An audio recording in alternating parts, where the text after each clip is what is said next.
You are going to hear a conversation among Dr. Archer, Larry, and Judy, talking about the new term. First, you have some time to look at questions 1 to 6.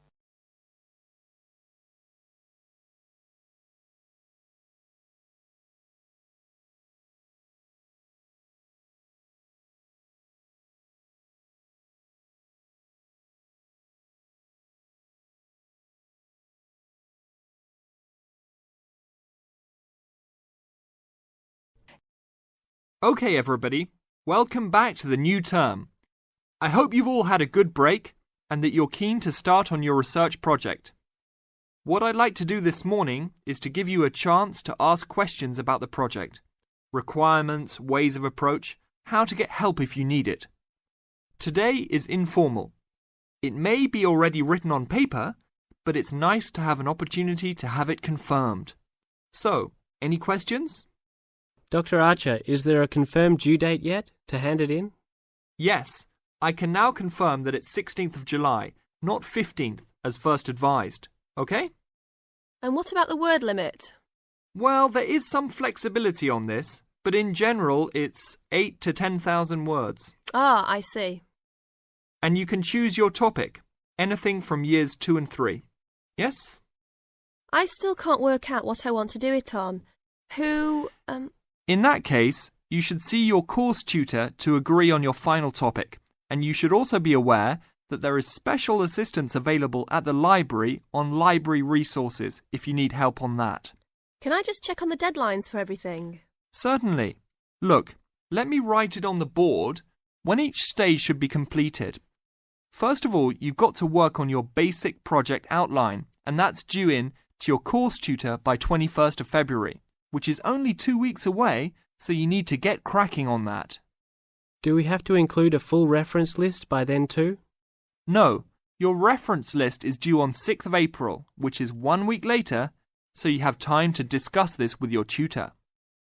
And when should we be doing the research? Well, that's over a 1-month period, essentially April to May. And the write-up? Well, you need to do quite a bit of research before you get going on your writing. So that's really May to July, with a due date for handing in on the 16th. Any more questions? Before you hear the rest of the conversation, you have some time to look at questions 7 to 10.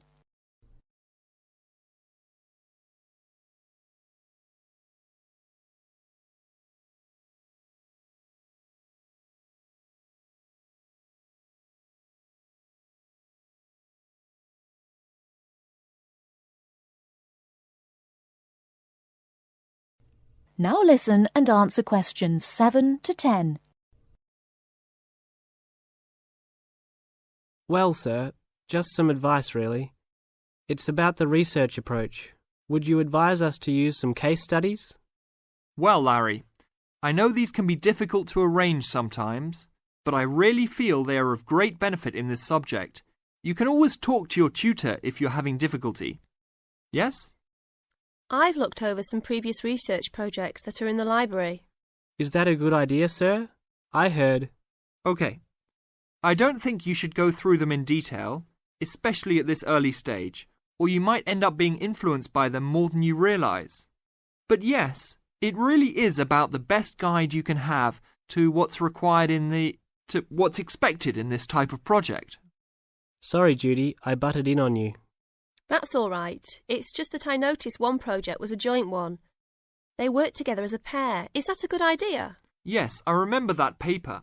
Working in a pair can have some advantages, but to be frank, this is meant to be an individual project, so it's best to work on your own. About using subjects, is it okay if we use family members? Your own relatives? I don't see why not. They probably offer some advantages in terms of availability, although you need to guard against possible effects on your research outcomes. So, you can if you want. Perhaps you should discuss this with your tutor if you plan to use relatives, so you can approach it in the best way. Okay, thanks. Okay then. Well, I hope we've been able to sort out a few things. You're welcome to see me at any time, or drop me a note if you have any more queries. Fine, thanks. That is the end of part 1. You now have half a minute to check your answers.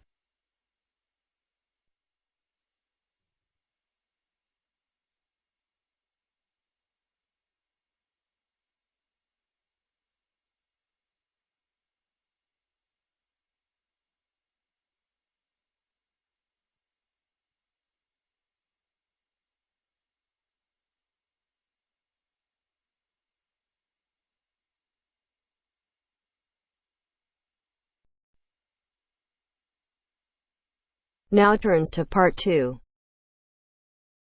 Part 2. You are going to hear a talk on ginseng. First, you have some time to look at questions 11 to 14.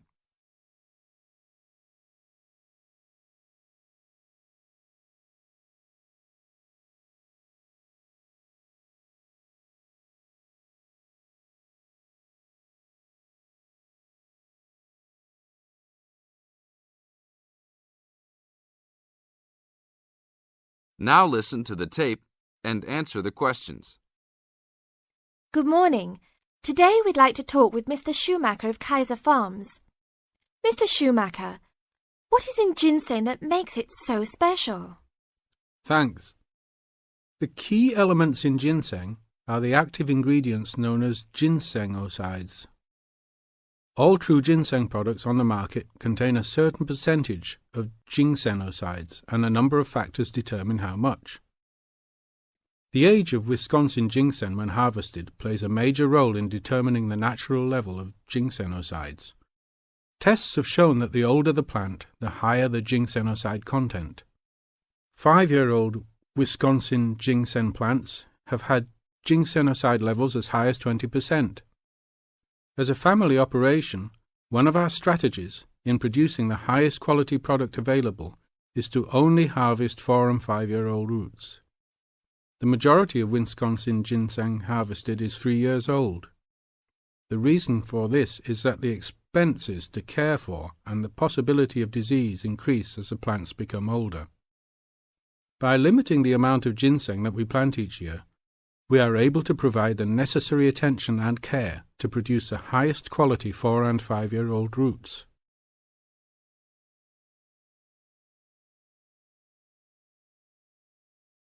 Now look at questions 15 to 20.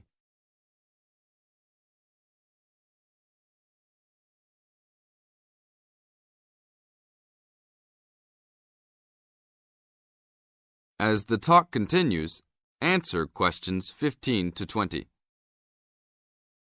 What is Wisconsin ginseng used for? There are 2 real species of ginseng on the market today: Panax, Korean or Chinese, and Panax quinquefolius, Wisconsin. Since ginseng has been used for thousands of years in China, it is easiest to explain the differences in ginseng by using traditional Chinese herbal philosophy. Wisconsin ginseng is considered a cooling-type herb, and Korean or Chinese ginseng are considered heating-type herbs. As a cooling herb, Wisconsin ginseng is used as a preventative medicine. Here in the United States, Wisconsin ginseng is considered an adaptogen. As an adaptogen, Wisconsin ginseng acts to normalize body functions and strengthen the immune system and other systems in the body. Over a longer period of time, it builds up energy and maintains the body at a higher level, acting to reduce stress and fatigue.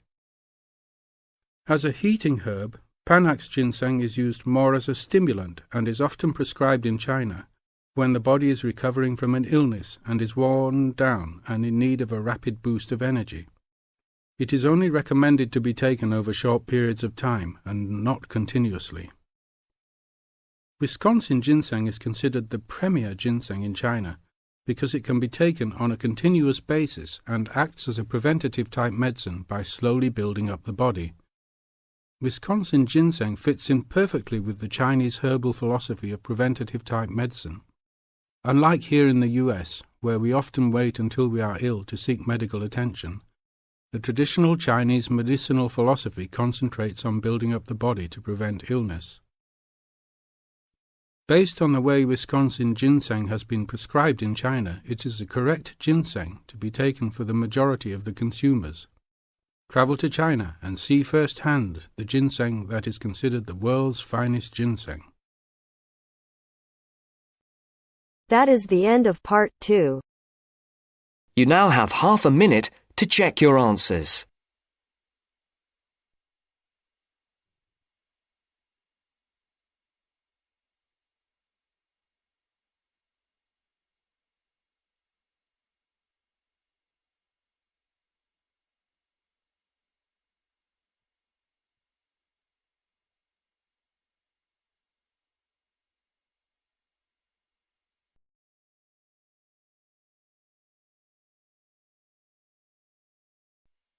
Now turns to part 3.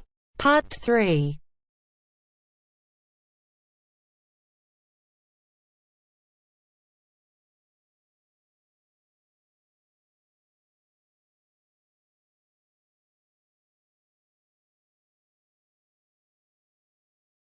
You will hear a conversation between two students, David and Claire.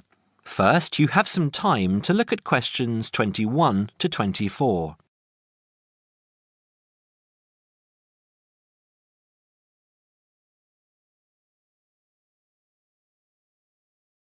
Now listen carefully and answer questions 21 to 24. Hi, David. How are you going with your history studies? Very well. I've actually finished it. That's great! What era did you write on? I researched Roman London, something I never thought I'd be interested in. That sounds interesting. I wanted to tie it into the work I've been doing on engineering, and I found it fascinating and learned many things along the way. Such as? Well, although there were prehistoric settlements throughout the vast area now called London, strangely enough, no evidence has yet been found for any such community at the northern end of London Bridge, where the present city grew up. The origins of London lie in Roman times, right? Right. When the Romans invaded Britain in 43 AD, they moved north from the Kentish coast and traversed the Thames in the London region, clashing with the local tribesmen just to the north. It has been suggested that the soldiers crossed the river at Lambeth, but it was further downstream that they built a permanent wooden bridge, just east of the present London Bridge, in more settled times some 7 years later. As a focal point of the Roman road system, it was the bridge which attracted settlers and led to London's inevitable growth. So, London Bridge has been there for hundreds of years?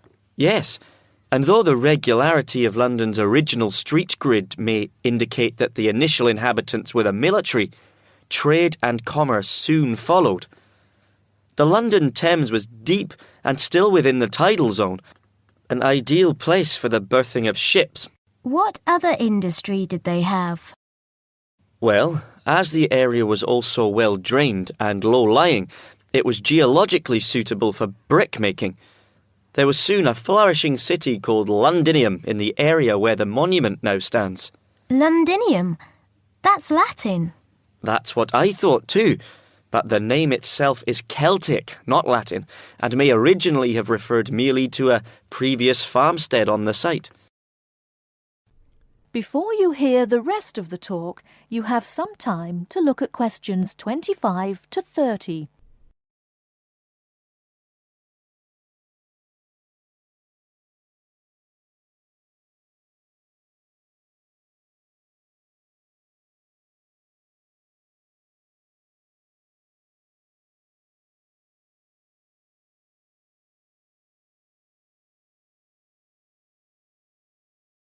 Now listen and answer questions 25 to 30. Wasn't London burned to the ground at some stage? It happened in AD 60 by the forces of Queen Boudica of the Iceni tribe from modern Norfolk, when she led a major revolt against Roman rule.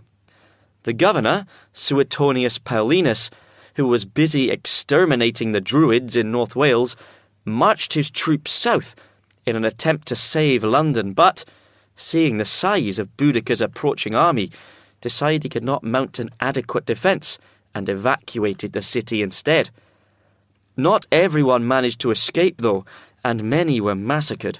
What about the beautiful old architecture? Did you research that too? I sure did.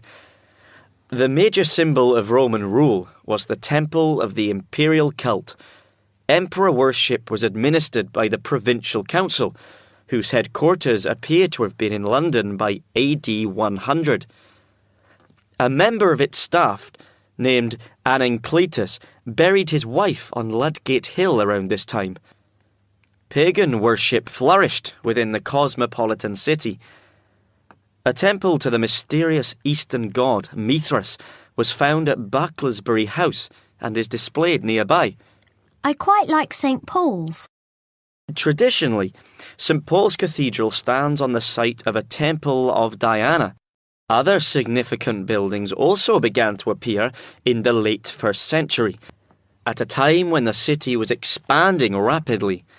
The Forum, a marketplace and basilica which housed the Law Courts complex at Leadenhall Market, was erected and then quickly replanned as the largest such complex north of the Alps.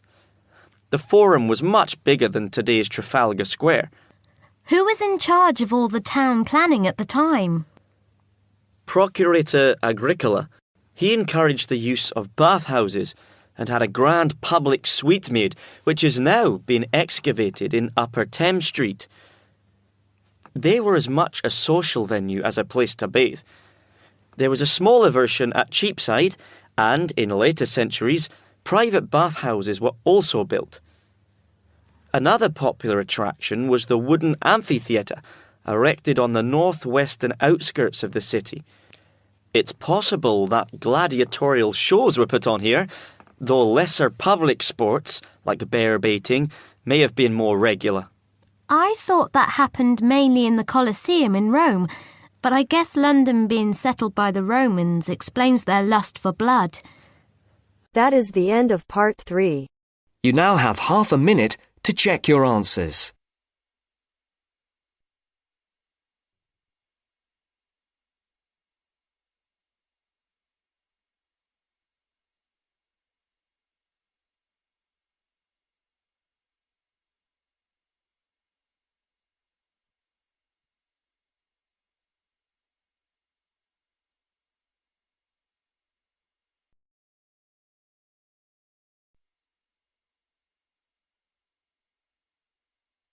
Now turns to part 4. Part 4. Now turns to part 4. Part 4. Well, it's the beginning of the digital age, and technology is all set to completely revolutionise the way we watch TV, videos and DVDs and play computer games at home. First, you have some time to look at questions 31 to 40.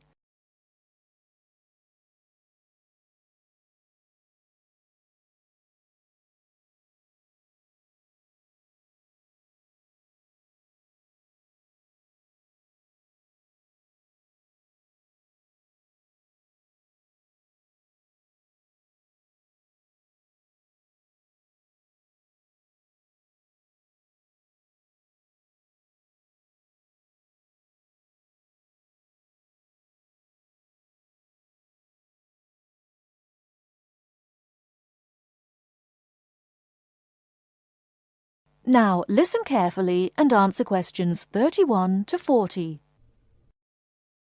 Well, it's the beginning of the digital age, and technology is all set to completely revolutionise the way we watch TV, videos and DVDs and play computer games at home. Here to tell us more about how we will be spending our leisure time at home in future is Anna Zabel. Hello. Yes. There will be huge changes in the way we use television, radio and new media in future.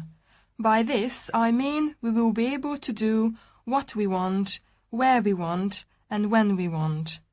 The result is that our homes will increasingly become home theatres, and all our entertainment at home will be available at the touch of a button. Now, most home entertainment these days is delivered over wires, but this is changing thanks to high-speed broadband. Downloading will become easier, and studios will eventually release movies, songs and video games directly to the consumer.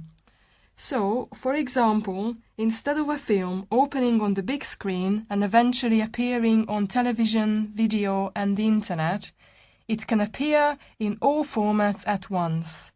This means that we will have more choice and control over the media we use. So, how will we use this media in our homes in future? There will be big changes in how we watch video and television. Several research groups and companies are trying to add depth to TV and other video displays in the form of a third dimension. So television and video screens will have depth. What do you mean by depth exactly? Do you mean 3D, like a hologram? That's right. When we say that a hologram has 3 dimensions, it means that we can see not only up and down and left and right, but forwards and backwards too. When we talk about dimensions, we call forwards and backwards depth. So when we say that a hologram has 3 dimensions, it means we can see up and down and left and right, just like a picture or photo. But we can also look into the hologram because the image it contains has depth. So instead of watching films on a flat screen, we will be watching them in 3D. Absolutely. Well, as we live in a 3D world, we shouldn't really be watching television and films in 2D. And the technology to make this happen is already there. 3D screens are being developed which can be placed throughout the house, even in busy areas of our homes, like doorways and halls. Now, these screens appear to float in air. So in the future, 3D holographic images will be sent into our homes, and we will be able to experience the action as if it is taking place right in front of our eyes. So, the action won't just look real, it will be real. Incredible! How does this technology work? Well, to get true 3D, each of your eyes has to see a slightly different image. 3D screens interweave multiple images in vertical stripes using special coatings and filters built into the screen. This means that each eye sees a different set of stripes. These screens are called lenticular screens. Now, these screens are easy to produce, and some laptop PCs and cell phones already have them. However, lenticular screens do have one disadvantage. The strain on the eyes and brain of putting together a 3D image from 2 flat ones can result in headaches and dizziness. But a few companies have developed a hologram 3D display which does not cause these problems. Instead of building images, then leaving them to the brain to put together, holograms create a whole image that reaches the eye exactly the way light from a real object does. You can even walk part of the way around a holographic image to see side and back views, just as you would do if the object was right in front of you. Twin holograms will let a couple watch 2 different programs on the same screen, even if they sit next to each other on the living room sofa. So no more arguing about which program to watch. That's right. Patio screens are being developed too. Patio screens? What are they exactly? Well, a patio screen is a big inflatable screen, which means you can take it outside your home and watch a film in your garden. Some patio screens are even equipped with DVD players, and some new ones may even have a wireless connection. Amazing developments there. Well, join us after the break when we will be talking. That is the end of part 4. You now have half a minute to check your answers.